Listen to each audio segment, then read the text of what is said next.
If you're looking for the ultimate playing toll campaign in Europa Universalis 5, you came to the right place. We formed the Netherlands as Holland, and I'm going to show you the best starting moves as the Dutch. So make sure to leave a like and subscribe, as well as leave all notifications on if you want to see more EU5 videos from me. As well as consider grabbing EU5 with my link. I get a commission on every purchase and it will forever be in your debt, sir. Also, if you haven't yet checked out my complete beginner's guide and my series of mechanics guide, check the description. You'll find a few videos that you might find interesting. There are in fact a few good options when it comes to starting your playthrough in the lowlands in Europa Universalis 5, but I prefer Holland simply because they actually have 10 unique country bonuses that offer extra sailors, morale of navies, increase your trade range massively. Later on, you also get more literacy, which means you can get more innovation, which means you can get technologies or advances a little bit quicker too. And you also get access to the Mauritian regular infantry, an extremely powerful unit from the 4th age. You also, of course, have access to the generic Netherlandish advances too, that allow you to recruit the Landsknecht regular infantry. That is a very powerful age 3 unit. So when it comes to unique units themselves, the Dutch really excel from that regard. But there's more reasons why we're picking the Dutch and not Brabant, which obviously is a lot stronger at the beginning. It literally has double the population, a much larger army size, and can easily unify the Dutch lands. Actually, historically, it was Holland that unified the Netherlands, so we might as well go down the historical path. From day one, we start with a subject, the county of Zeeland. We actually can start annexing them from the beginning, so we're going to do that. It's going to take roughly 2 years to annex Zeeland, but that's an extra 30,000 population we could put to good use. And Zeeland is also part of the South Holland province, which we have 5 location of already, so we want to get the entirety of the province under our control. We're going to assign our researches, organized religion,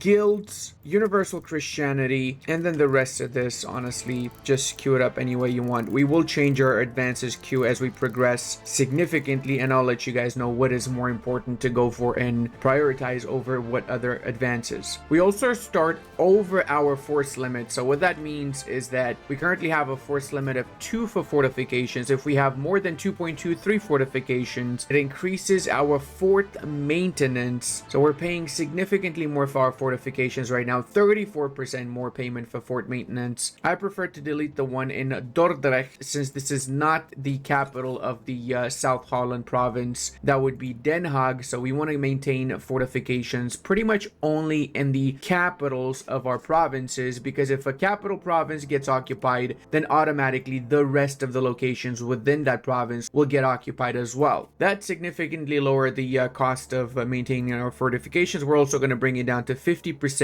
and we're going to do 0 on diplomatic spending, max out our stability as well as our cost of court, increase our minting until we set up to a minus 0.00 inflation, which means we're making a decent 0.39 minting. That is basically nothing. Also, make sure to automate your tax management for the 4 main estates. It makes sure that the AI taxes all the way until the estates maintain 50 satisfaction. And in my opinion, you can keep this automated for the entire campaign because the AI is fairly decent at this. It doesn't really go wrong. Only exception to this would be if you really need a lot of money, you can tax them over at the cost of lowering satisfaction for your estates, but that shouldn't be the case in most situations. The reason we also increased our cost of court and stability to maximum is because we want to reach 100 legitimacy for the crown power plus 10%, and we want to have 100 stability so we get the increased population promotion speed as well as the extra estate satisfaction equilibrium. Since we are on the economic tab, you're probably noticing that we're paying a lot for buying food. That's right. One of the recurrent themes as the Dutch is buying food. We do not have that much food, and in our case, South Holland seems to have a bit of a shortage of food. That is because we start with 212,000 population. If we go to the population map mode, it's quite a significant amount of population, and there's little to no food RGOs in our country right now. In fact, the only food RGO is the livestock and the 2 fish. That's it. Now, livestock does give 8 food per 1 unit of livestock. However, fish only gives 5 food per unit of fish. So we really need a lot more food. The easiest fix to this early on is just attacking Utrecht and Gelre. So both of our neighbors here, they've got a significant amount of food. They've got 5 provinces that produce wheat. Same here, we got an extra 3 livestock provinces in Utrecht, Friesland, and Gelre that again again, should be ours early on to avoid having to buy a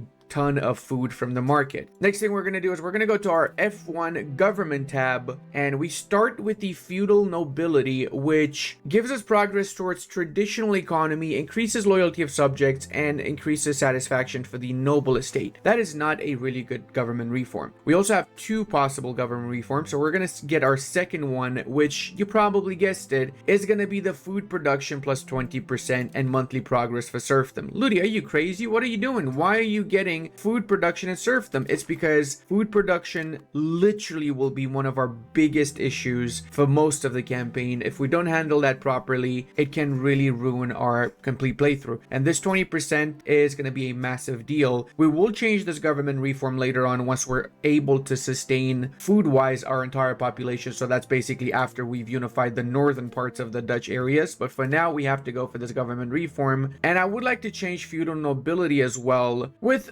Autocracy. This will cost us some stability. So every time you change a government reform, it will cost you 20 stability by default, which means we went down to 9 stability. But fear not, we made the right choice here. Better do this earlier than have to wait to do it later, because after you've changed a reform, it's not instant that you implement that. Look at that. Completion of the reform implementation is in 1339. It takes roughly about 2 years, give or take, to implement a government reform. As the implementation status increases, when it reaches 50%, which is in roughly a year, we're going to get 5% crown power. When it reaches 100% in 1339, we'll get the 10% full crown power. The same with laws. Once you've changed the law, it takes a while to implement the legislation, and during that period, you get the bonus from that particular law progressively, depending on the percentage of it being implemented. Throughout the campaign, what happens is we'll slowly decrease the nobility's power and massively increase the burghers' power. That's the natural way of things progressing, and it happens with pretty much every nation, not just with the Dutch. But for the Dutch, it happens a lot faster, to be fair, because we do urbanize significantly quicker than any other nation around us. We're in essence the ultimate playing toll nation, right? Or one of them. There's another one in the Italian realms. You probably guessed it. It's Florence. Most of the initial privileges given out are okay with certain exceptions. We want to eventually get rid of the fortification licenses because it gives us decentralization progress. Similarly, the right to inherit it is pretty bad because it gives 50% estate power for the nobility, as well as it pushes us towards aristocracy. The other 3 privileges they start with are also not good, but they're better than the other 2 that I just mentioned. Now take note, if you want to revoke a privilege in Europa Universalis 5, it will cost you stability. The base cost of revoking a privilege is 400, and then that base cost actually gets multiplied by the power of that particular estate. But because the power of our particular estate is 0.29, it gets multiplied by that, and we end up with the 114.92 stability cost to revoke a privilege. One privilege that we are, however, going to revoke is the communal lands given out to the peasantry. Why is that? Because communal lands decreases our centralization. We have progress towards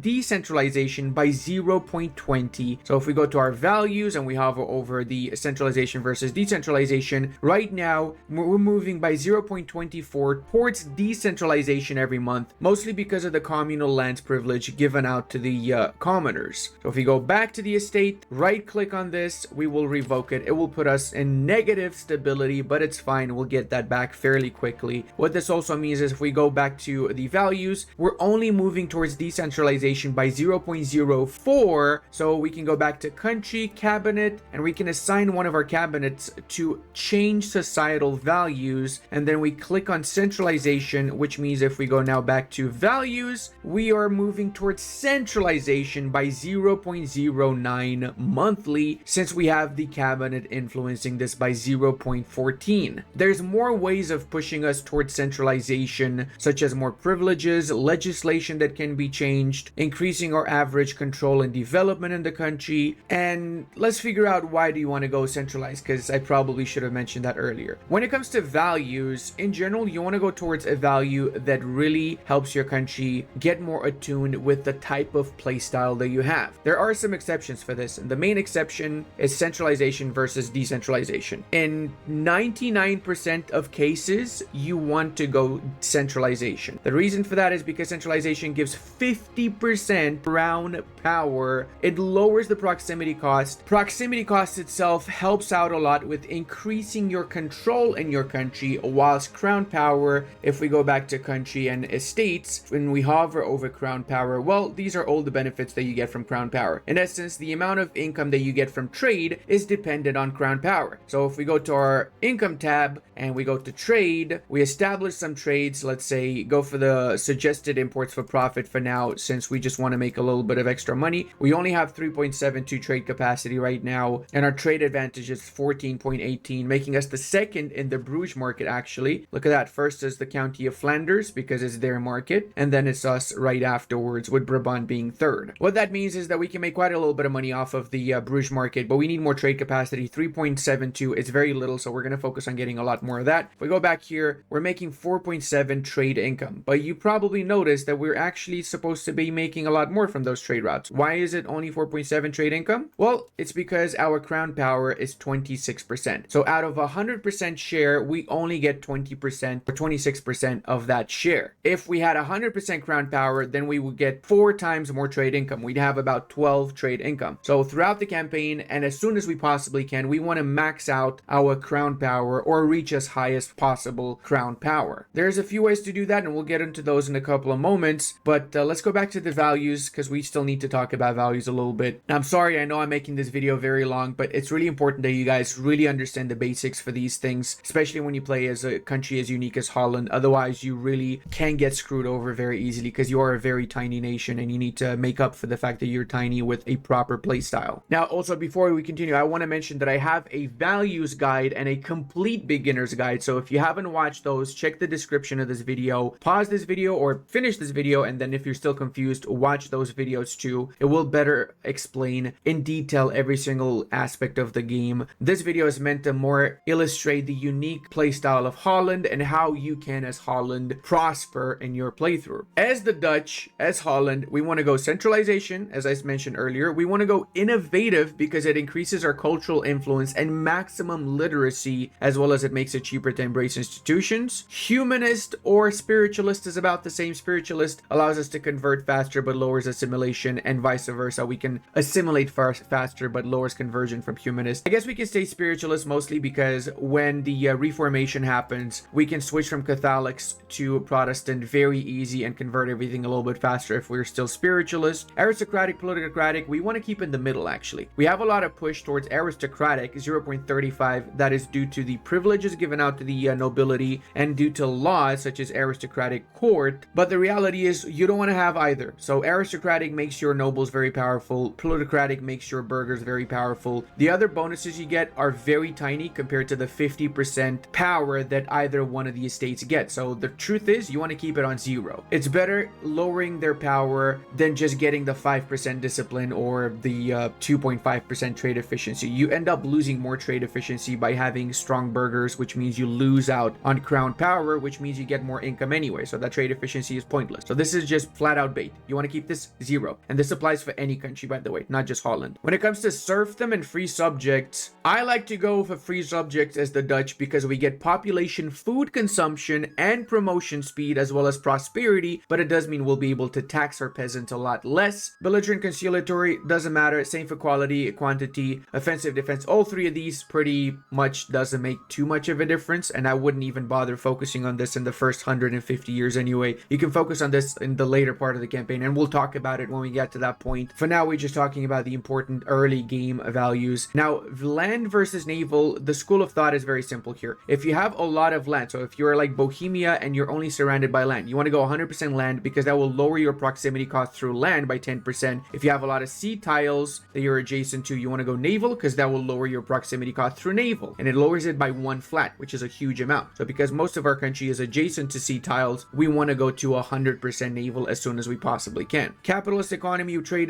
traditional economy. It's a little bit of a bait here, so keep that in mind. If you struggle with food as the Dutch, you will have the tendency of thinking, oh, I want to go traditional economy because it gives food production plus 20%. That's kind of smart, actually. But here's the problem. Capital economy gives production efficiency plus 20%. So what's the difference between this? Food production only affects food, but production efficiency affects everything. Not only food, everything.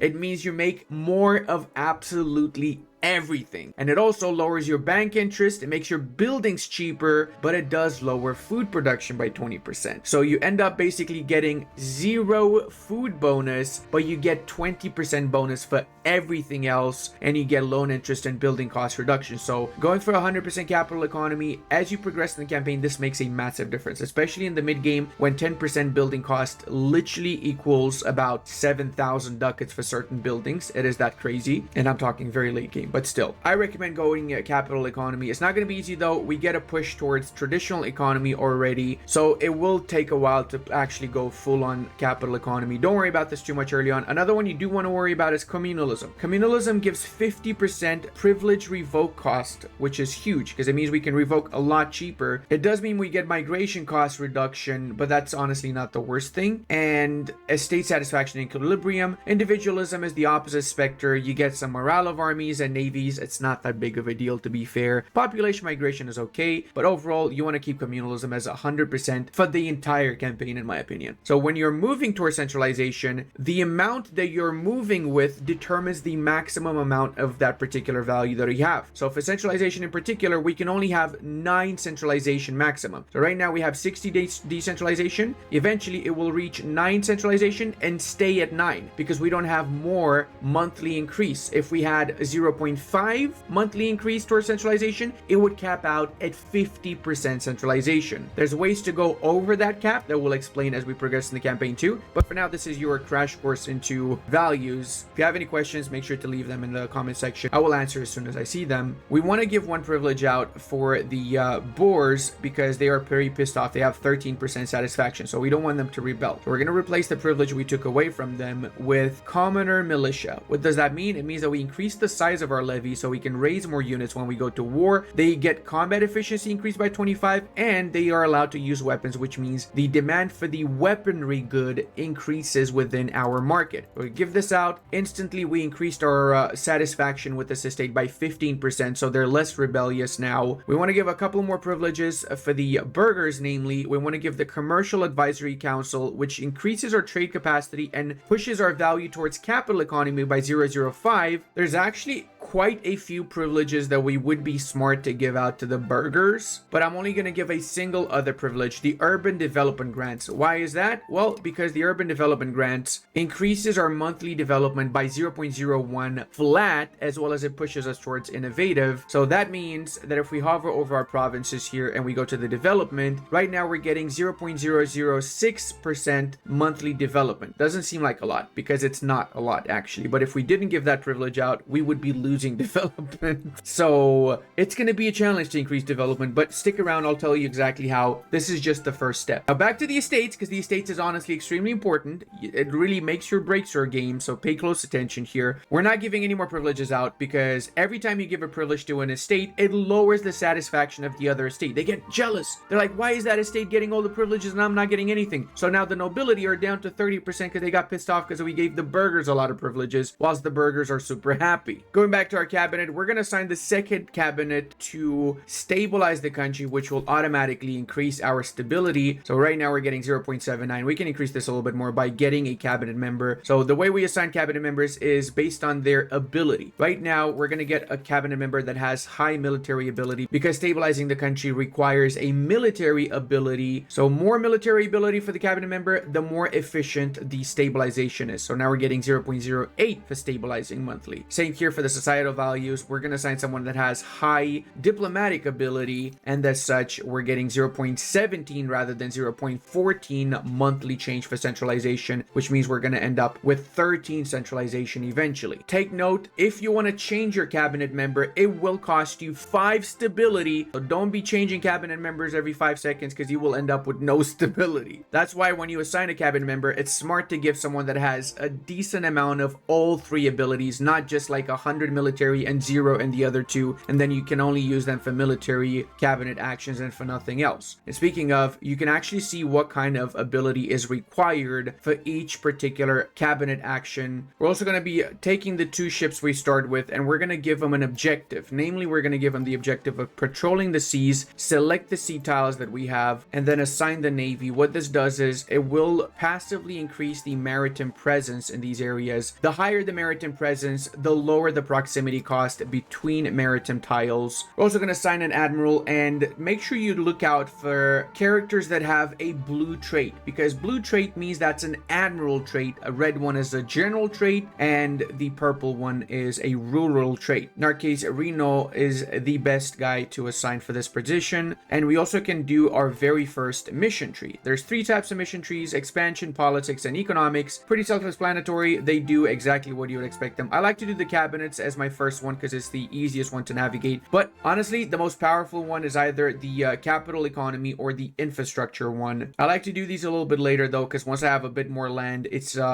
actually more beneficial. It gives me bigger bonuses because it affects a little bit more of my country. So we're gonna go with the capable cabinet, and because we have created a cabinet already, we can already do our first mission. So we get efficiency cabinet plus 10% for 5 years. We also can do functioning government, which gives 10% crown power for a year, as well as meritocratic approach that pushes us more towards innovative. Currently we are 30 pushed towards traditional, so we got an extra 10 towards innovative now. To do the rest of this missions, you just hover over it. We just need some more legitimacy for this. We have to promote one of our cabinet members to head of cabinet for this other mission. That's done again very easily. You just go to your cabinet members, and whichever one you want to promote, you click promote to head of cabinet. It will cost 5 legitimacy and 13 ducats in our case. But once he's promoted, we can do the next mission and then another mission apparently. So we got a lot of missions before we even unpause done. If a cabinet is a head of cabinet, he becomes what is known as a prime minister in this particular case, and he has increased efficiency, which means whatever interaction he's doing, he's going to be getting a little bit of an extra boost to it. If we go to our diplomacy tab, we see that we've got 0.5 out of 1 diplomatic capacity. That's mostly occupied by our little subject, so we basically cannot really get any allies right now. It's just us against the world. Another very important tab is the society tab. You can access it by pressing F4. In fact, all of the tabs is from F1 all the way to F8 if you like using your keyboard. And in the society tab, we have the culture tab. First off, we are low Franconian. If we go at the bottom of the screen to the cultures map mode, low Franconian is the predominant culture within the lowlands, with Frisian and Westphalian being the predominant culture in the northern parts of the lowlands. Low Franconian is a part of the Germanic group, and as such, other cultures that are Germanic are easier to accept. What do I mean by that? Well, if we hover over Frisian, which is also a Germanic and Netherlandish culture group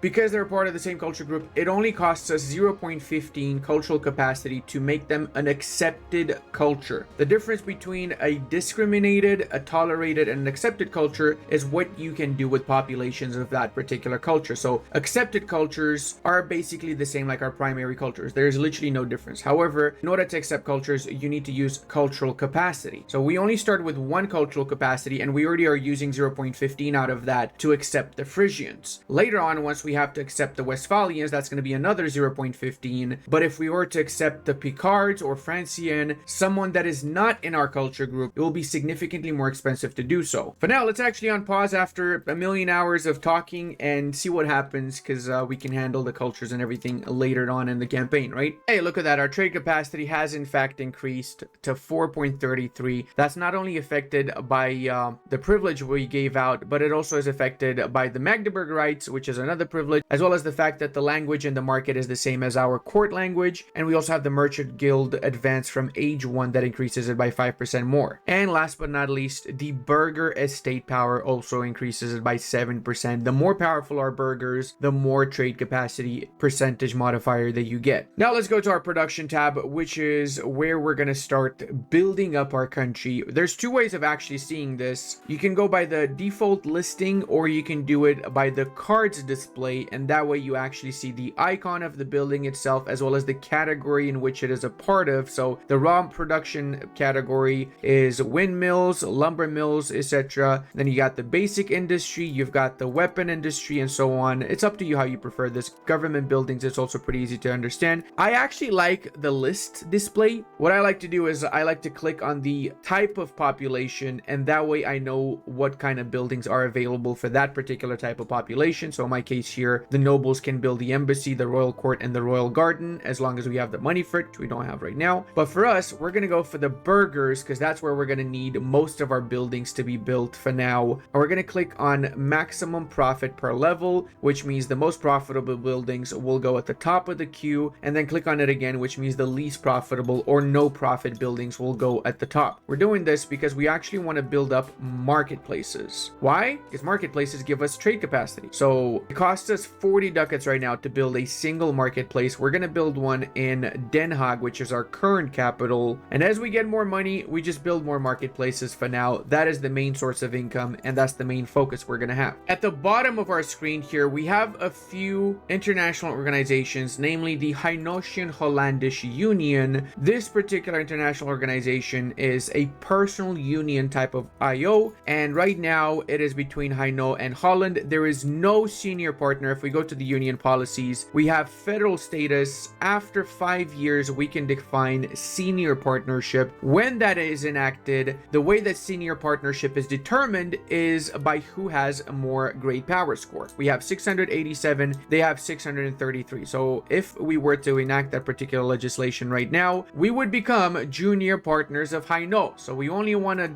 establish senior partnership when we know we have more great power status than them. After that's done, we'll be able to centralize our union, and eventually after 50 years, we'll be able to start integrating our junior partners. There's also the Catholic Church International Organization. If we click on it, we see every nation that is a part of the Catholic Church, and then we see certain colors are a little bit different. Why is that? Well, this particular color is for the monastic orders, such as the Livonian Order, the Teutonic Order, and the Knights of Rhodes on the island of Rhodes. Then you've got the Papal States, which is yellow, and you've got theocracies that are lighter green, I guess you could say. The rest of the regular Catholic nations are with the main green, and then the bluish color is the Curia and Cardinals. So basically, these particular nations are the ones that can actually vote for whatever happens in the Catholic Church right now. That will change as the game progresses and everybody else gets more cardinals and such. There's specific doctrines that the papacy has, and everybody that is a part of this particular church will get the bonuses or debuffs from these particular doctrines. So for example, from a purchase of indulgence, the leader of the Catholic Church, which is the Pope, gets monthly gold and religious influence, and everybody else that is Catholic gets only 0.05 religious influence. What is religious influence? If you have over here, religious influence is a type of currency that you can use to do certain interactions with. If we go back to our society tab and we click on religion, we see right now we have a reform desire, which eventually will trigger the Protestant Reformation, and we have religious influence again. We can request aid, which will cost us 30 religious influence. If we are a military order government, so that's the Livonians, the Teutons, and the Knights of Rhodes, we can request cardinal, which costs 145 right now influence. If we are at least a duchy, so we have to promote in rank ourselves, we're still a county for now. And we can also do placitum regium, as well as we can canonize leaders that have passed away. What that does is it gives us some bonuses, so we're going to do that as we progress in the campaign. It does cost 150 religious influence, so it is extremely expensive. Overall, I'm not going to bullshit you guys. Catholicism is absolute dog schnapple. It is probably the worst religion out of all. By contrast, Sunnism and in general Islamic religions are insanely overpowered, and if you haven't watched my Ottoman video, I recommend you check it out. I'll link it in the description too, just so you can check it out. The other international organization here is the Holy Roman Empire, which again we are a simple member of. Now there's a lot of different colors here, pretty self-explanatory. Also, the gray one is the imperial princes like us, then the bluish one is the electors. So we got Brandenburg, Saxe-Wittenberg, Bohemia, Palatinate as the prince electors, and then we also have 3 archbishop electors, namely Köln, Mainz, and Trier. So it's basically the same like it is in EU4. Then there's 26 imperial cities highlighted as I'm hovering over them. There's Primas Germania, which is Mainz, the prince bishopric of Mainz, that has a unique type of purpose within the Holy Roman Empire. It is the most prestigious archbishopric in the HRE and as such they get 0.10 extra monthly prestige. And then there's 51 imperial prelates, which is the other members that are theocracies in essence. Plus there's also Phrygia, which is the only imperial peasant republic. And did I mention we also have the emperor, the yellow guy here, Upper Bavaria? Now, much like with any other international organization, there's specific laws that affect everybody and that can be changed as the game progresses. There's an imperial diet, which is a unique type of parliament for the HRE, and there's also the members, 313 of them at the start of the campaign. That is a lot, I know. We're also able to do the High Era of Holland, which is the last mission in the initial mission tree. So we finished the capable cabinet missions. Now we can do another one. I'm actually gonna go for the infrastructure one. So for great capital, we need to have at least 21 buildings in our capital, which is Den Haag at the start of the campaign. So we need a couple more buildings here. Once we get the money, we'll focus on doing that, of course. And we've just annexed Zeeland, which means we get minus 50 opinion of all other subjects we might have. Right now we have none, so that doesn't actually affect us. And the other thing that affects us is the minus 30 relations with every nation that bordered Zeeland. Now you notice that as soon as we annexed them, we also got a core on them. That is because any province that was integrated by your subject automatically becomes integrated by you when you annex that subject. Now, to make a particular province a core, however, you need to have at least 50% of that particular province as your primary or as an accepted culture. Low Franconian is our primary and Frisian is accepted, so we have 100% of the province as accepted / primary pops, which means it is automatically a core. But say, for example, I'll give you some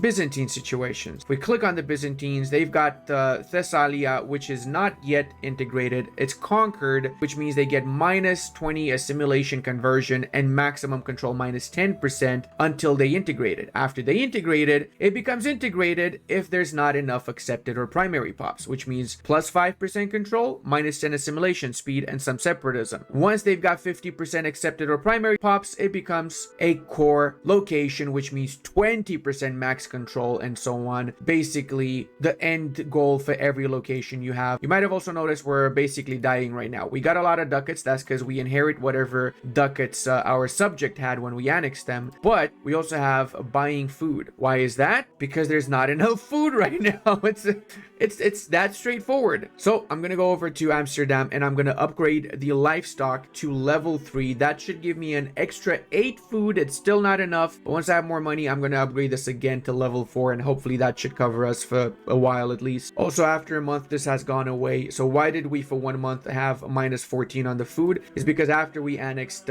Zeeland, it needed some food as it had a bit of a shortage of food, and we had to just buy that off of the market for 1 month. We hover over South Holland itself, we see exactly what's happening. It's got minus 28 last month from the province and plus 28 from the market. So in essence, it's getting all of its food from the market right now when it comes to South Holland. So maybe I should upgrade the fish in South Holland too after I get the livestock done in the north. But yeah, look at that. Just a couple of years later and we already are up to 8 trade income profit. Now there's a few other ways to increase our crown power. Speaking of, we're down to 21% by those, so that's actually a problem. One easy way to increase our crown power is if we have an army, we assign our leader as general, or if we have a fleet, we can assign him as an admiral. So if we go back to our crown power, it's up to 28% instead of 21% because we get an extra 25% crown power from our leader being in command of an army or navy. Now take note, if he is in command of only half of this, so if we split it in half and wait for a month to pass, then it should technically go down. There you go. It's only 12.5. What I mean by this is that you need to put him in charge of the entirety of the army or the entirety of the navy. Otherwise, it's scaled with the amount of your army or navy that he controls. Similarly, if we have other members of the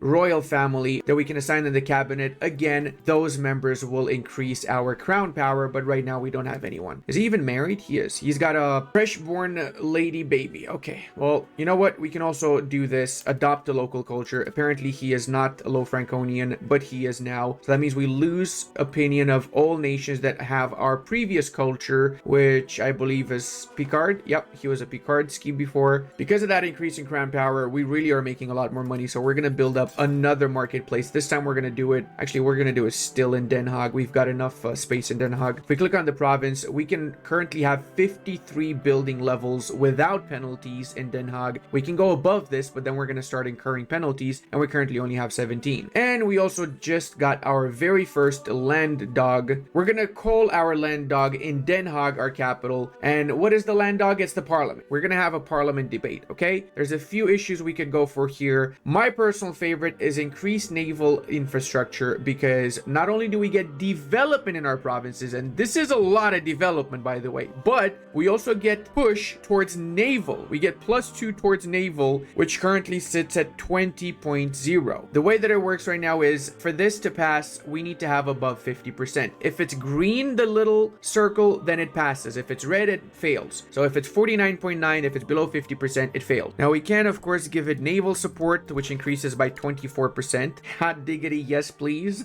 That's even better. We get even more naval from the agendas. And now, since we do have 50% at least parliament support, we have a few things we can do. We can request additional taxes. We can fabricate a claim on one of our neighbors, which we can use to attack said neighbor, or we can even change laws or increase our levies. Changing laws is huge, because normally if we go to laws and we want to say change a particular law, it costs 100 stability right now to change a law. This can increase or decrease, but currently it's extremely expensive. So I'm gonna get a casus belli on Utrecht, and I'm gonna put Universalis as the primary target. And I know what you're thinking, Ludi, you're pronouncing that perfectly. As a Dutch person, I'm glad to hear someone say it so nicely and not butcher it completely.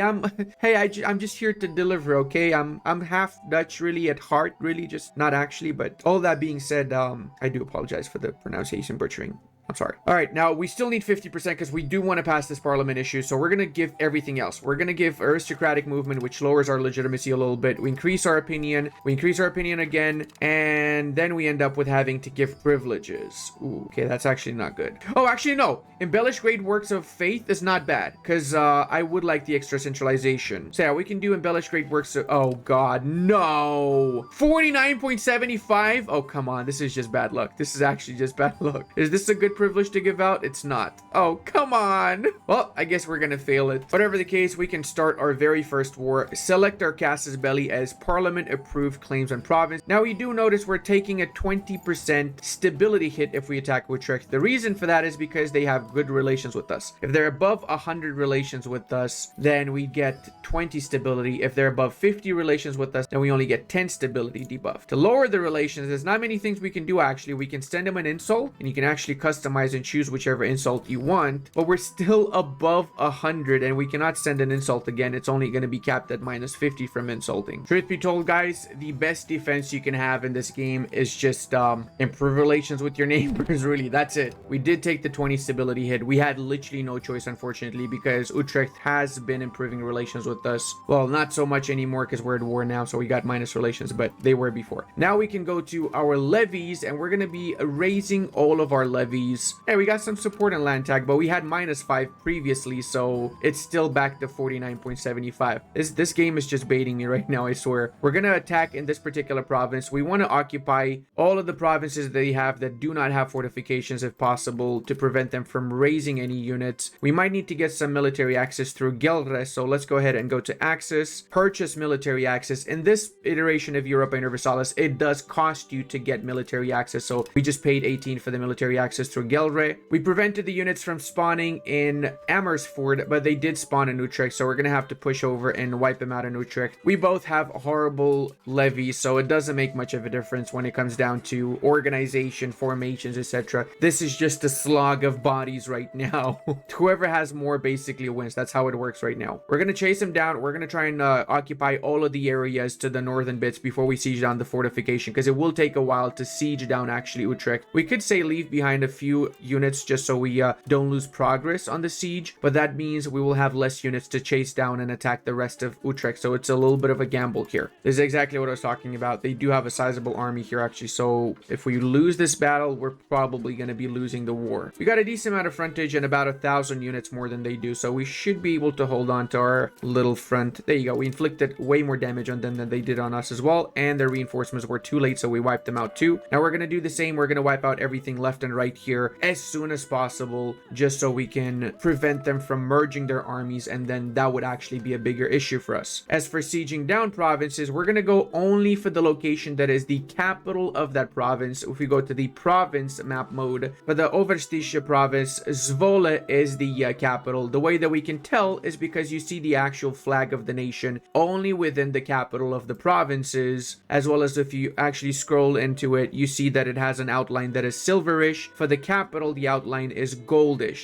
as is the case with Utrecht itself. Also, if it's square, it means it's a town. If it's a circle, it means it's a rural location. And if it's a pentagon, it means that it is a city. All right, we grabbed the capital of Zwolle. So that means automatically all the adjacent locations within that province will change control to us without us having to actually siege them down. So that's why we're going for Meppel, the other capital of the northern province they got. Also, I'm sorry guys, but I just really cannot stand terrain default map mode. I love my political map mode. I'm used to the political map mode from EU4. I cannot do the other one as much as I want to. Now let's also push over to Bremen Vorda so we can siege them down to. We failed our issue at 49.75. It is unfortunately what it is. That means we lost 7 stability. We've completely occupied the entirety of Bremen, so we can piece them out now. We actually could take lands from them if we wanted to. We could in fact fully annex them, but the aggressive expansion would be a little bit too much, or should I say antagonism, so we're not going to do that. We're just going to grab all of their money and war reparations, cancel some treaties here and there, and heck, even release Dithmarschen. We want to see the second peasant republic right after the Frisians. There we go. That's one nation out of the war. Now, since we've also sieged down the fortification in Utrecht, we can fully annex the entirety of their country. We could not do that before since we didn't have the fort itself, and that's going to be a little bit of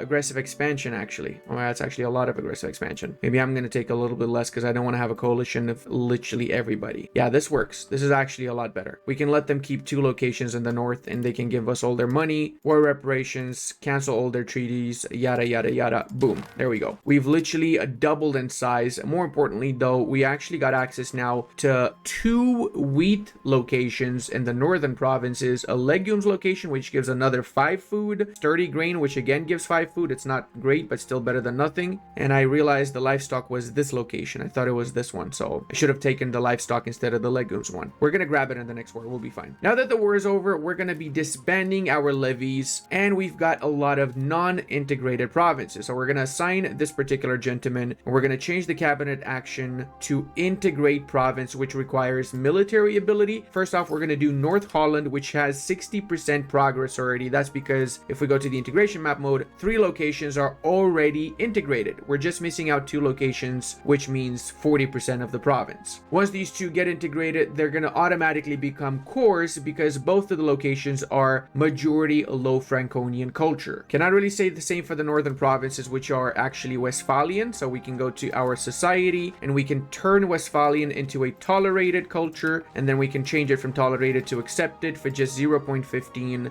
cultural capacity, which means we can still accept quite a few of other Germanic cultures now. But take note, it does cost 5 prestige to tolerate and another 5 to accept, so make sure you have a little bit of prestige. That's why we humiliated both Bremen and Utrecht, so we get the prestige to accept Westphalian. Now if we go to our antagonism map mode, we're gonna start improving relations with nations that have really high antagonism with us. If we hover over Munster, they have 57.65 antagonism, and after just 1 month, that goes down to 56.57. That's 100% because we are improving relations with them. If we were not improving relations, it would go down significantly slower. Take note, improving relations takes up 1 diplomat, and it's really not that easy getting diplomats, so don't get too excited when you have a lot of nations that are in a potential coalition against you. This doesn't make much of a difference, so you might as well use it for the bigger nations that you might have a bit of a worry with, but you're still likely going to have coalitions if you're too aggressive, so you got to be careful with that. Now since we got a lot of extra money, we're going to do more marketplaces pretty much in all of our starting locations here. An extra 4 marketplaces should really double down on our trade capacity. The age of renaissance is upon us. We've got 3 different types of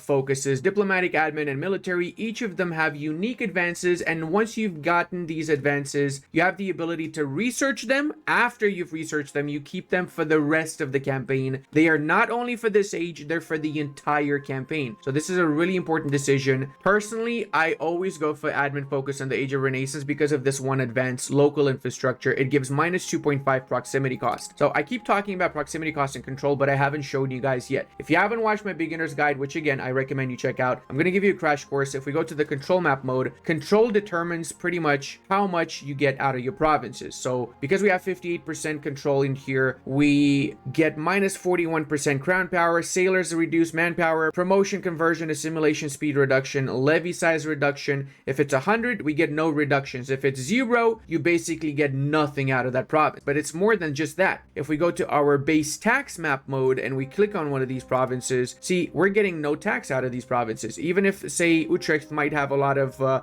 buildings that we can make a lot of money off of, if we hover over it, the potential base tax is 0.85 right now. But because we have zero control, so it's minus 100 due to loss of control, we're getting zero out of this potential base tax. You need control to actually utilize your locations, and proximity is one way of increasing that control. Obviously, coring your provinces is the first step, but if we go over this again and we hover over the maximum control, we see something called proximity to capital. This proximity to capital can really increase your maximum control by a lot, the less proximity penalty that you have. One way of minimizing that proximity penalty is having more maritime presence and tiles adjacent to sea locations, but there's way more. If we go over to capital map mode, we see right now a lot of the things that are affected. The easiest thing early on is to just build roads, so we can go to roads and we can start building all around, but roads are really expensive. Just to build one road to the north of our country costs 326 ducats, which we obviously do not have. So we need to build up our economic base in our capital and adjacent provinces to get some actual money going, and once that's done, we start building roads, and after getting the roads and decreasing the proximity penalty, which in turn means we increase the control, then we can make use of the other locations in our country too, not just the locations that have really high control around the capital. We just got declared on by the French. I believe this is a war of aggression. I don't think that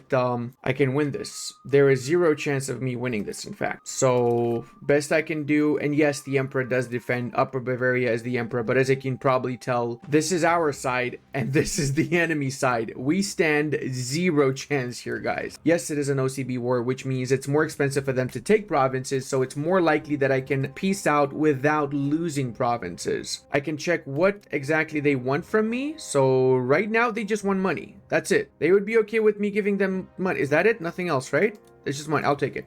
I'll actually take that. That's fine. I just paid off the French to leave me alone. I'm not gonna lie, in this patch, the AI is a little bit more aggressive than in previous patches, so the French will attack a lot, which is why I probably should get some alliances now that I think about it. Let's go to our diplomacy tab and offer alliance, whichever nation is actually gonna help out. Maybe Cleves or Tickleborough. Yeah, Tickleborough works, I guess. We are gonna have to take loans to pay off the French. So now we have one loan, which means if we go back to our crown power, we lose crown power from debt. Every single loan piles up, so the more loans you have, the less crown power you end up with. And speaking of, you notice how we went from 28% to 23%? That's because our provinces, the ones that we conquered from the bishopric of Utrecht, have zero control. I have assigned actually my cabinet member to increase control in North Holland, but it caps out at 8 and 9 control or something of the sorts. Let's see, maximum in Utrecht itself is 13. So after 1 month, I can assign this cabinet member back to integrating the province. Until I integrate the province and I get the 20% extra maximum control from coring these lands, it's pointless increasing control. So we are stuck with lowered crown power until we have all of our areas as integrated core lands. Also, the Frisians have insulted us, which means we have a casus belli against the Frisians. Question is, do we want to enforce this? This expires in 1347, so actually we will use this to attack Frisia around 1346. By that point, we should have close to no antagonism left, so we can actually grab lands from Frisia too. We put our cabinet member back to integrating North Holland. As you probably noticed, the progress we had towards integration did not get lost. We still keep the 10% progress that we made previously when integrating the province. We managed to get Cleves as the second ally, but now we have over diplo capacity, which means we lose crown power, we gain antagonism, and we lose diplo reputation. So we're gonna have to spend a little bit of diplomatic spending to not be over the diplo capacity. Certain goods within our market can be a lot more expensive than other goods. Right now, we really want to focus on the primary goods that allow us to build buildings. So if we hover over the dice in Den Haag and we want to expand it, it's a little bit expensive. And why is that? Well, if we hover over the price itself, it's because lumber is in high demand, and as such we pay extra for that lumber. What that means is that wouldn't be a bad idea if we go to our laborers, click on the laborers, and then if we build a lumber mill in our capital, we would not only make a profit, but we would make more lumber available in our market, and that way it would be cheaper to build buildings afterwards. We've got the lumber mill established. Now, you're probably noticing we're not getting that much profit out of it. That's because we don't have full employment in the particular building. It takes time. You have to wait for a few months until people actually get promoted to the rank of laborer from peasant. So once that's done and we have a maxed out 1,000 out of 1,000 lumber, we should get all the full profit off of it, which should be around 0.7 or so. Our second parliament has arrived. This time we're going to do something a little bit different. We're going to go for market expansion, but more importantly, with the current parliament, we're going to be changing a legislation. So let's go for free subjects, increase opinion, capital economy. That should put us over 50%. And the first law that I recommend you guys change is the distribution of power. We start with traditional distribution, which means we get decentralization and we have lowered crown power. What we really want is favor the ruler, which gives crown power plus 20%. So the difference in this law would be plus 30% extra crown power. We can tax our states an extra 5%. We just make them a little bit pissed off with us, but that's not the end of the world. So that way, once this particular legislation gets fully implemented, we should have about 25% crown power.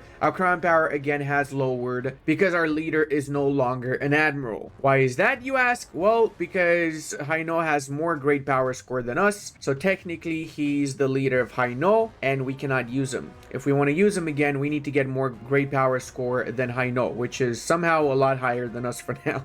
Okay, this is not good. So Hainaut actually decided they want to push for establishing seniority. Right now, they are ahead of us by a little bit. We need to make sure we catch up to them. Otherwise, we're going to end up their junior partner. Well, guys, it's GG's. We lost. We became a junior partner of Hainaut because they still maintain higher great power status, 42.71, and we have 42.16. It's that little bit of a difference that completely ruined us. Now, we could actually grab seniority from Hainaut if we have a higher great power score than 53. So we need to have about 9 more great power score, 11 more great power score than they have. It's not going to be easy, but we're going to work on it and we're going to do it. The thing that made the difference was the stability. They had like 20 more stability. Let me actually check. 62 stability compared to the 29 stability that we have. So yeah, that's literally what killed us. We can grab our revenge by attacking the Frisians with the insulted us Casus Belli that they unwittingly did earlier. This is what you get for insulting the great Dutch, the greatest of them all. Because we managed to get some prestige from events and from this war, we have moved up in the world. We're now 398th great power rank, which means that we're soon going to be able to take seniorship from Hainaut. But Hainaut, AI, is pretty decent. But what they did is they passed a new law that went back to federal status. They're currently voting for that, and if we also vote for it, then it will return to the initial status quo with no senior partner. I'm super close to actually getting seniority, so I don't know if I want to do that. But at the same time, if I somehow lose my prestige or it all goes to Schnitzel, then I stay as a junior partner of Hainaut. I think I'm going to risk it though, and I'm going to vote for taking of seniority. The way that this works also is whoever has the most votes wins. I got 46 votes, they got 40 votes, so I'm going to vote to maintain seniority. And because they lose the vote, what happens also is they lose satisfaction with their estates, which is a massive blow to them actually. So this is kind of like my payback for making us your junior partner. You're gonna see what that entails. We're not gonna be a junior partner for too long, buddy boy. The tables shall turn. Also, I don't even know what county this is here, but I'm just gonna annex it because it's part of the same state that I have an interest in, so might as well do it, right? That is a part of our state. It's not. Oh no, that's actually part of Ermsland. Oh, I didn't need that. Ooh. Oh, maybe I shouldn't have taken that. Now it's gonna look weird, isn't it? Oh no. And look at that. We kept established seniority legislation, which means that Hainaut lost 15% state satisfaction. Okay, they nerfed that. That was 33% before. That's a lot better actually, because it was kind of brutal before. The cool part is that we get so much more prestige now from humiliating all of the other nations that are on the enemy side of Phrygia, that we end up with even more great power rank, and we make it even easier to grab seniority from Hainaut. Look at that. If we're at 47, we need 50 great power score now to grab seniority. Oh, well, that is not good whatsoever. We just got the Black Plague. The most effective thing you can do is segregating the infected. What this means means is that we get 15% disease resistance and progress towards communalism by 0.2 at the cost of some estate satisfaction. Remedies is not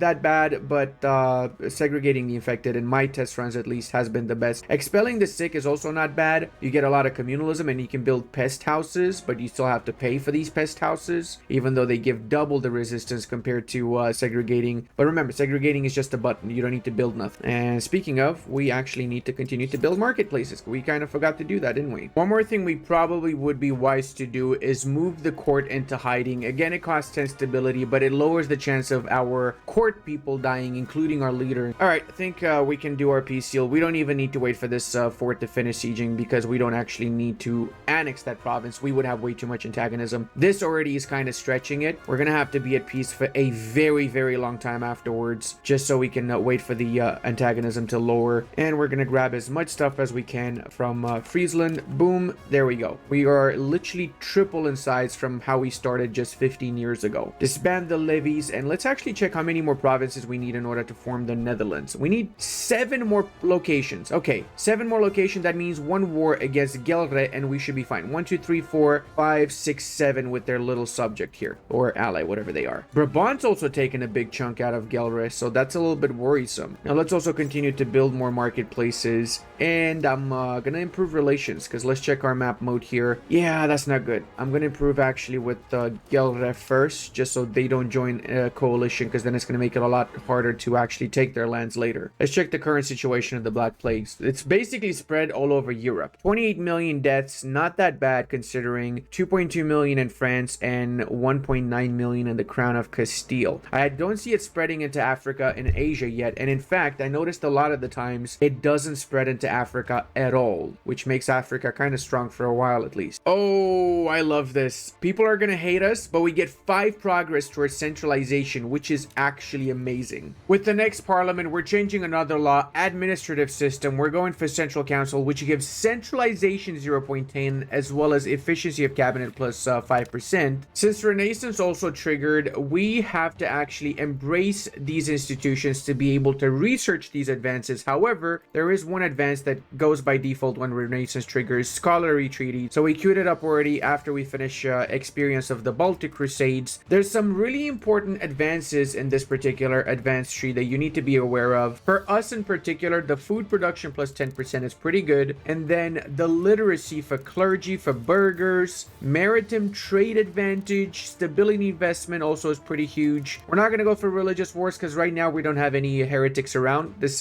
helps more if you're like on the fringes of Catholicism or when the Reformation triggers. And then you also want to go for the local infrastructure, which gives minus 2.5 proximity cost. This is the one that we got from the age focus, admin age focus. As well as you want to queue up peasant levies as soon as you can so that you get slightly better pops. Peasant levies is a little bit better than the units that you start off with, and 2% of the valid pop will turn into peasant levies. The plague has also pretty much left our country, and because we enacted decent disease control actions, we only lost 171,000 of our population. If we didn't do anything, we probably would have lost around 250,000. So this is significantly better than what it could have been like. Also, I want to show you guys what our current control is looking like in Utrecht. 46 maximum control because we assigned our cabinet member here. So now that he's done with that, we can assign him to integrate Overstichtability. Check out our centralization situation. Only 16 towards decentralization, and we're moving 0.35 towards centralization because of all these different modifiers here. We got our very first civil war too. It's time to crush the rebel nobles. How dare they want to have rights in my country? That is not how this works, sir. All right, GG's. That was the world's fastest revolt crushing. Check a little bit what's happening around the world. It looks like the Ottomans have vassalized Germanids, Karatsids, and Chandarids. So the Ottomans already have about 25% of the Anatolian Peninsula. Karamanids managed to grab lands to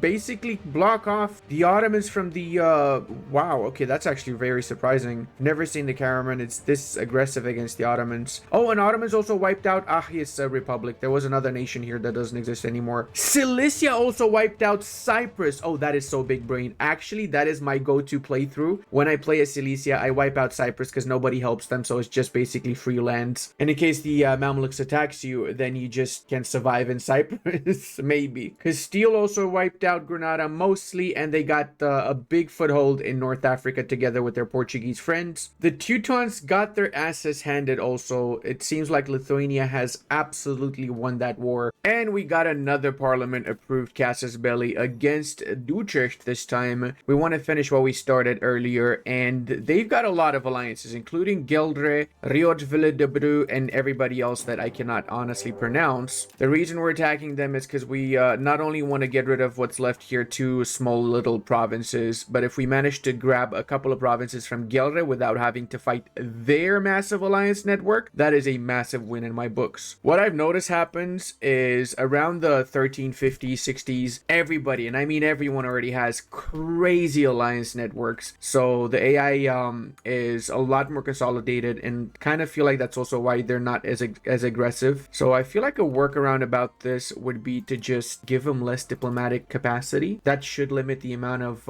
alliances they can get. Back to my good old political map mode. I really try, guys, to stay on terrain. It's nice. I like the way it looks and everything, but I love political. I'm used to EU4 where I only play with political map mode. Now this is actually a really decent war for us too, because we should be able to get a lot of prestige from humiliating all of these little nations around here too first, and that should allow us to become a duchy. Right now, in order to become a duchy, we just need 25 prestige, and we need to ask the emperor to allow us to become a duchy. Oh, and here's a neat little trick you guys can use. I actually went for develop the interior parliament issue because I knew I was going to fail it. I was going to use all of it to get the claim on Utrecht, and from failing interior development, which gives you land, you get naval. So I intentionally failed so I can get more naval. Okay, now let's see if piecing out all of these nations is going to give us enough prestige. Just look at the amount of treaties they have with everyone. Like, seriously, this is ridiculous. Every single OPM has like 6-7 allies. It's really crazy. Now we do have the money, as well as we've got the prestige to become a duchy. So what's left to ask is the emperor, which is the Upper Bavarians, imperial action, and ask for ducal rights. Boom shakalaka. That has turned us into a duchy. Because of the way it works in HRE, it actually did not even consume our ducats. Since the emperor made us a duke, we didn't have to do it the good old-fashioned way by clicking the button, actually. And now because we were also a duchy, we have the option of taking over seniority from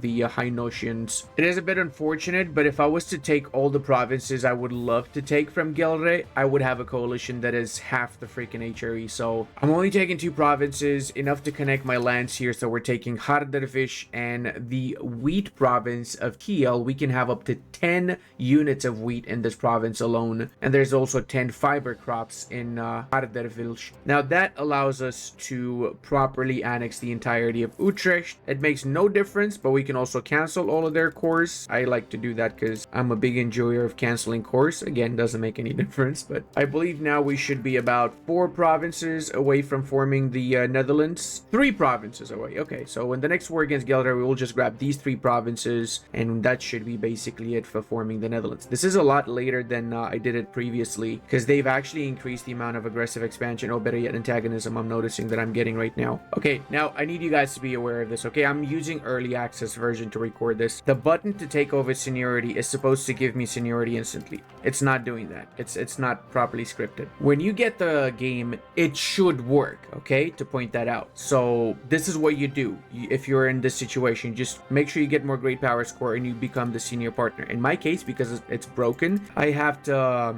get rid of the Union somehow. And the end of the Black Plague has claimed 171,000 of our people. I actually should have checked because I didn't see how much of the rest of the world perished in the plague. If you get lucky with some of your parliament debates, you can also get increased integration progress for your locations. So this is one of the parliaments that we really want to make sure passes. There we go. We got 20% increase integration in Leeuwarden, which is over in Frisia. We haven't even started integrating Frisia. Also, I just want to point out that the French and the British have been added continuously. I don't think I've seen them be at peace at one point. Like, after they attacked me, I feel like a couple of years afterwards, they've just been continuously at war. The English really seem like they have no intention of piecing out of it, which is good because this is technically supposed to last 100 years, right? We also managed to gather up a little bit of extra finances, and we're going to be building the Chancery in our capital. The Chancery is a unique building that gives 2.5 efficiency of our cabinet, as well as increases max literacy for burghers and clergy. Now we've also maxed out the amount of centralization that we have actively because we're capped at 0.38, which means 38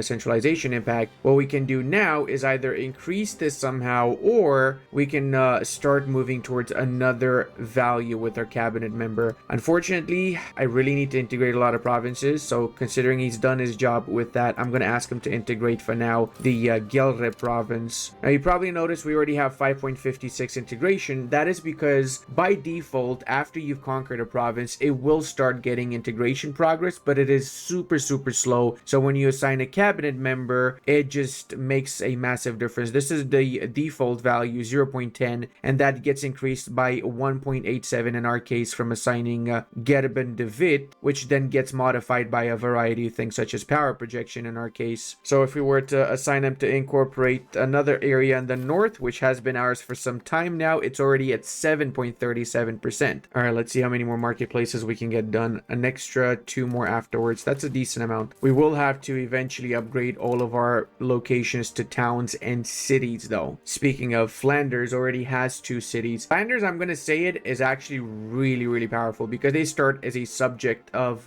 the French. They basically can do whatever the schnitzel they want. They don't have to worry about a single thing. And we just got the Western Schism. This is between the Pope and the other Pope. One is supported by apparently France and Castile, and the other one is supported by the Papal States and Naples. Why do I get the feeling that Francis Castile is going to win this? I don't think the Italians stand a chance here. Now, if you're sometimes not sure which RGOs to upgrade, you can always go to your production tab and then click goods. Then if you open RGO builder and you click on max RGO expansion, it tells you which ones are the most profitable. So within the next 3 years, we're going to get quite a little bit of extra profit if we upgrade our salt RGOs. Now, of course, this is dependent on the control in these provinces too, so keep that in mind. Oh no, our leader has passed away. But you know what? This lady is actually not bad. She might be our very first leader. Look at that. We got our first woman, which also means that we lost the union with Hainaut, which I'm actually okay with because it was insanely bugged and I couldn't become senior. So now we're free and independent from the clutches of the Hainaut scum in the south. Also quite fitting, but our cabinet member died at the same time as the leader. Ooh, Brabant Alliance. I will take that, sir. Holy shit, that's actually really good. So with Brabant Alliance, I can grab the rest of the Dutch areas without having to worry about my southern borders. The problem with having a female leader is that we cannot assign her as general or admiral, so we lose out on the 25% extra crown power that we get otherwise from that. The one loan that we have was actually taken over by the Bank of Bardi. So if we go over to our political map and building based countries, the Bank of Bardi is situated in the southern parts of France and within the Italian peninsula. We currently have semi-decent relations with them. We probably want to improve relations with them. I actually wouldn't mind having a bank friend. It might come in handy. The main benefit to having a bank friend is that you have the option of requesting loans from bank friends if you cannot take any more loans from your estates. Right now, however, we have 1,900 that we could possibly take from our estate, so we're not in that situation. But you never know what the world leads to, right? We might have a massive crash. We might need a big infusion of money at some point because we're having some massive expansion. Nobody knows. It's good to have a bank friend. And hopefully this is the last war we need to do. I'm actually going to call in Brabant in this one too, but we do have to be careful not to let Brabant siege down the provinces that we want to annex in the war. All right, this is perfect. We got 4 provinces there. That's more than enough. Now let's go in to the north, make sure we grab at least these 2 in case Brabant actually grabs the capital of Friesland. I am hopeful that they're going to give it to us. Okay, they were moved out. Okay, that's perfect. That's actually perfect. The way it is right now, you're just at the mercy of the AI. There's no way of transferring occupation. If they occupy the province and they want to keep it, they will keep it until you wait for them to peace out. Oh boy, am I going to do it? Am I actually going to do it? Am I that crazy? I think I am. Oh god. Hey, look, we can form the Netherlands now. That's actually pretty huge, guys. I'm not gonna lie, that's actually pretty huge. Forming the Netherlands is a big step because, check it out, we get some unique advances as the Netherlands. This is a tier 2 formable nation. These are all advances that we already have as the Dutch, actually. So we actually don't get anything new from forming the Netherlands, which means that if we started as Brabant and formed the Netherlands, then we would be the same like the Dutch, wouldn't we? Yeah. Well, boys, in the future, I'm gonna do a new campaign as Brabant and probably form the Netherlands significantly faster. That being said, having Brabant as an ally makes it a lot easier for me to fight any potential coalition. Let's check the coalition map mode. Yeah, that is a lot. That is a lot of nations. None of them have above 50 right now, though. Oh, most of them are 40 something. I believe this one has 50. This one has 65 actually, and this one. But we have a truce with Minden. The problem is gonna be if I take anything from Friesland. Yeah, that's a lot more nations that would join, which means I probably just don't want to take anything from Friesland. I'm just gonna humiliate them, make them cancel their cores, and I'll grab whatever in the future. For now, Friesland is free. Now, upset because we formed the United Netherlands, our nobles have risen up in arms, and this is their last holdout in Utrecht. Once we've taken out Utrecht, something very special is going to happen. The government has been redefined. We are, as of now, a republic. That being said, we do still have nobles. They're just called patricians now. They got significantly less privileges. They only have the right to inherit, fortification licenses, and land rights. And because we have become a republic, we are renamed now to the United Principalities of the Netherlands, and we have a really awesome flag, which is pretty sure also the flag of Bali, but I might be wrong. Another cool thing that happens as a republic is that we now have new government reforms. So we got rid of the autocracy that we previously had as our government reform, and we can now choose the Dutch Republic, a unique government reform only available to the Dutch. It increases ship power by 5, increases loyalty of subjects, and more importantly, trade efficiency plus 2.5. But that's not all, because we also can become a merchant republic. This lowers the speed of integration by quite a lot, but it gives +1 extra government reforms and trade income +25, trade capacity +50, and trade maintenance -25. So we're gonna go for this right now. Once this gets fully implemented, we'll get the extra possible reforms +1, which means we're gonna be able to have 3 reforms. We're gonna make insane amounts of money off of trade. Right now, we're gonna be able to compete with the Hanseatic League, which is also a merchant republic type of government reform, and because we're getting the extra 25% trade income, it's kind of like having 50% Republican power right now. Actually more, because we get 26 from Republican power and another 25 from this, so it's like 51% of all of our trade we get to keep, of course, once this is fully implemented, which is not the case. Now, seeing as we are a republic, we have also access to new Republican advances, such as Foundation of the Republic law. Once we have access to this, we can choose between republicanism, authoritarianism, and a lot of other different laws that we can enact. We're gonna queue this bad boy up. Maximum RGO size in town and cities is again pretty huge, since it allows us to increase the size of our livestock RGOs. We've got a few of these, as well as the wheat RGOs. So actually, speaking of, I'm gonna upgrade my wheat right now. Since we are a republic, we also can build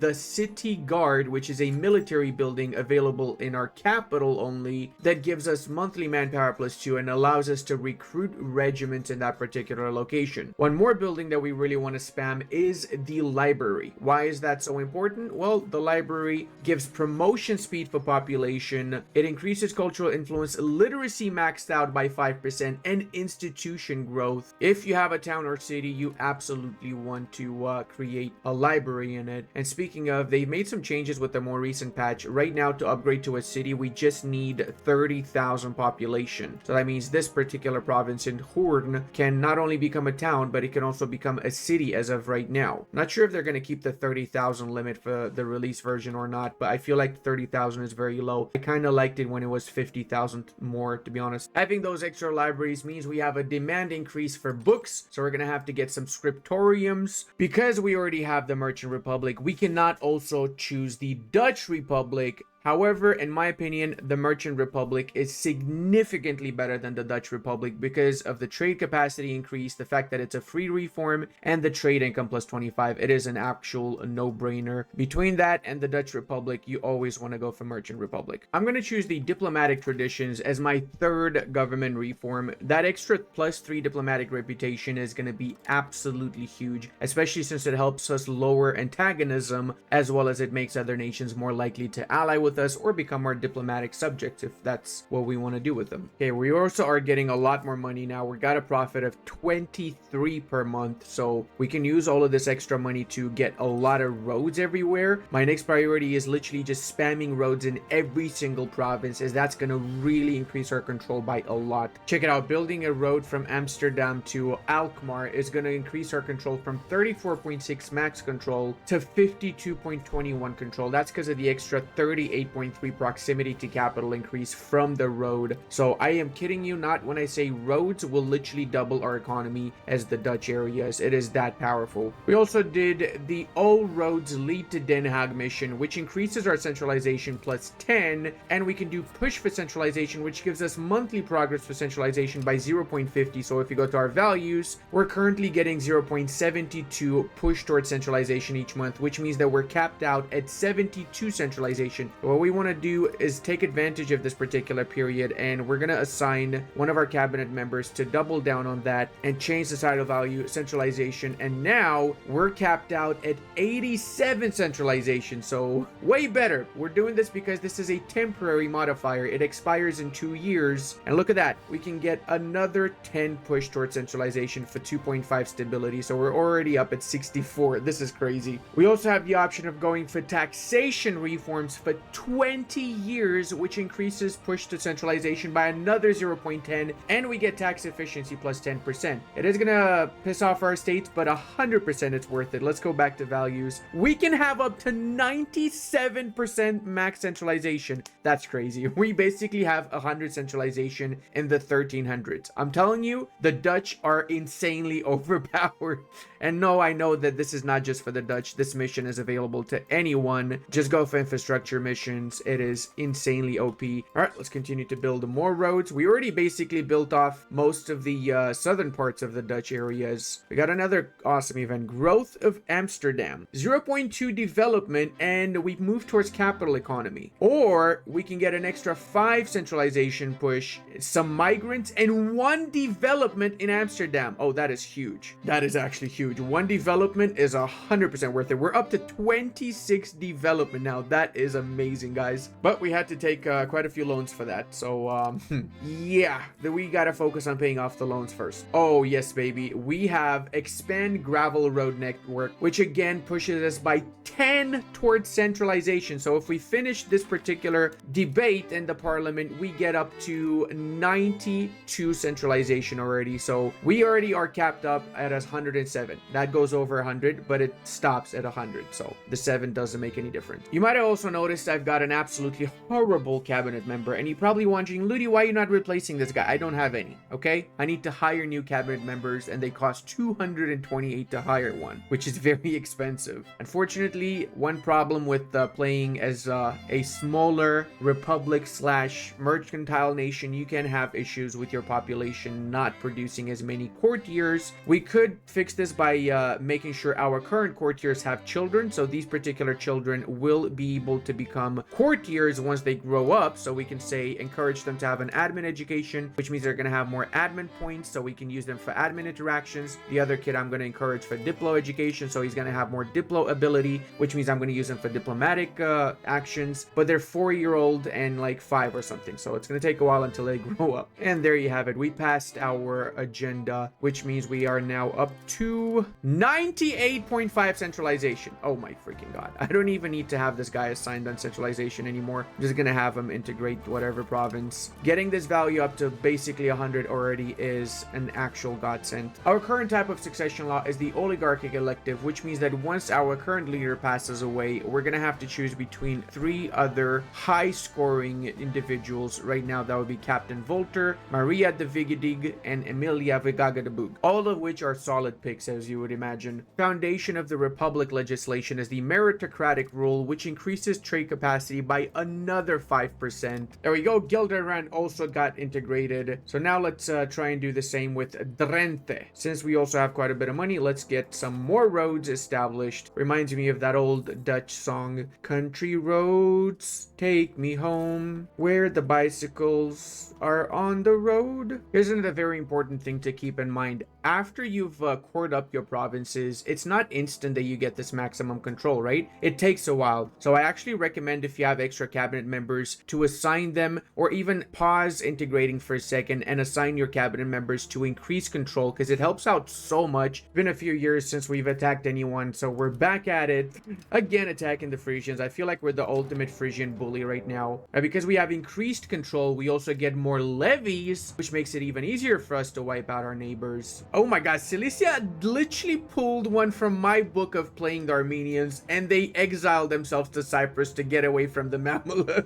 Let's check also what's happening here. The Ottomans, Eretnids, and Karamanids have basically split Anatolia between the three of them, and the Ottomans have, in essence, crushed what's left of the Eastern Romans now. The French are now attacking the Castilians. Ooh, I don't like that, because I feel like France might win that one. And Muscovy has basically unified their area. All of these are subject of Muscovy. The thing is, Muscovy can diplomatically subjugate all of the other Muscovite culture nations from day one, pretty much. Actually, I already have a Muscovy video. If you want to check it out, you'll find it in the description also. We technically could grab all of the Frisian lands without any issues. I guess I can do it just because I don't want to have Frisia around anymore. Now we just have to wait for the antagonism to go down before we attack Zutphen. And it seems like Gelders got diplomatically subjugated by Brabant. We're actually about to finish the power of the coin, so I'm going to be embracing professional army for just 8 stability, because it's basically spread everywhere, which means now we can actually research professional armies. And if we go to the advances, we want to go down from this particular tree and embrace handgunners, the very first ranged gun unit, as well as Hoofness, the very first cannon, and armories, because armories will allow us to actually sustain professional armies. They give manpower plus 10 monthly, allow us to recruit units in that particular location, and they can only be built in towns and cities. Similarly, we want to get the coastal fort, which increases the maritime presence. And remember, we're playing as the Dutch. We want a lot of maritime presence. Speaking of, our fleet is basically insignificant right now. We haven't really been building ships because we only get 2 monthly sailors, but technically we should be building a few ships, so maybe I'll focus on that when I get some more money. Also, check out our control map mode right now. It is way better than it was before, isn't it? And if we're not paying for diplomatic spending, which we don't need to, of course, we're getting 29 profit, an absolute amazing amount of money, 32 trade income for that matter. Now we also have the option of addressing merchant guilds complaints with this particular agenda. Merchant guilds are unique buildings built by the burghers themselves that increases the burgher power and gives a tiny amount of trade advantage. The truth is, this is a debuff. You want to get rid of all these buildings if you can. The easiest way to get rid of them is from the parliamentary agenda. Whenever this pops up, get rid of them. Similarly, the artisan guilds is exactly the same thing. It's a debuff type of building built by the burghers. The production efficiency +1 is not worth 10% burgher power, so make sure you get rid of the artisan guilds too. And yet another debuff building is the urban parliament seat, which again increases burgher power and doesn't actually offer us anything. Do not ever grant them this. Sure, they give you a lot of support in the States General right now, but it's not worth it. Take the estate penalty. Trust me, it's a lot better in the long run. If you wait for these buildings to pile up, by the mid to late game, you're going to be so riddled with burgher power, it's going to be impossible to get rid of them. I've also been trying my best to get really good relations with the French. I've been siding with them whenever the Western Schism events triggered, and I've been improving relations with them. Right now we got plus 200 relations with the French because they've rewarded our loyalty. I'm only doing this because if I didn't, I would have been attacked by them probably 10 times by now. That's how freaking aggressive they freaking are. I'm also down to 15% estate satisfaction for the burghers, 100% because of bad events after bad events. RNG really does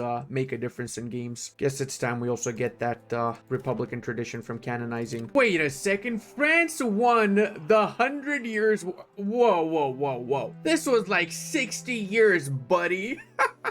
I'm not surprised though. France has won the 100 Years War absolutely every single time. I've never seen the English win. Now the French have also massively consolidated. Look at that. They've integrated half of their subjects already, mostly the Appanages, I would imagine. The English only have the city of Bordeaux. That's it. That's a fiefdom of the Kingdom of England. So yeah, the French have absolutely won the war. That's very worrisome for me because it means I need to double down on expansion in the lowlands before the French start attacking me. I mean, for now, I'm still on really good terms with them. Hopefully I manage managed to keep this going. But yeah, we got to get stronger. We've been working on not only increasing our control, but we've also been working on getting all of our roads established. So now we got roads almost everywhere in our country, and our economy is on 41 profit. 41 of this is actually from trade income alone. We've got 32 trade capacity in Köln and another 23 in the Bruges market, as our country's divided between Bruges and Köln. I'm actually thinking about making my own market because it's going to take a while before I conquer Bruges from the Flemish, since they're still a subject of France, and because the French won the war, I don't see them stopping being a subject until I attack the French. And I'm going to need to first off grab all of Brabant, get stronger militarily, and then after attack and get Flanders from France, which is going to be in the 1500s most likely. Also, I actually hate the fact that it put us into debt from doing those roads. I'm going to have to cancel one of those. The next step now is also to max out our RGOs, as well as